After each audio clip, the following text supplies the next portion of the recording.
take 2 chicken bouillons, put them in a pan, take a cup, and pour 2 cups of water inside there. Bring it to a boil. I said we're gonna bring that to a boil, and then we're gonna take 3 tablespoons of flour, regular flour. I'm gonna put a little water in there, and we're gonna like stir here until there's no little like not bubbles, but little until it's all, you know, through it here. You see, a little bit more. And now we're gonna go back there to where this is boiling. This is how you make your quick gravy, guys. I'm gonna put a little bit of flour.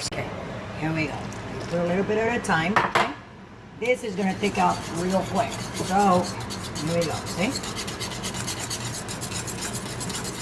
It's gonna be real nice and what do you think? It smells really good, right? Okay, hold on a second. I don't want to make it any more thick. What do you think, Mike? Good enough? You take a picture. Yeah. Okay. Take a picture. So there's your gravy. There's your chicken gravy. That's Got beautiful. it? Look at that. Okay. Now I'm gonna put it in here. It's ready to go. I'm gonna pour it in here. Wow. There's your chicken gravy right there. And that's how you do a quick chicken gravy. So don't forget to subscribe, don't forget to follow us, and don't forget to like us, and don't forget to comment. And maybe if you want to come up with something that you want me to make for you guys, just let me know, okay? So thanks for watching. Love you all. And don't drink and drive.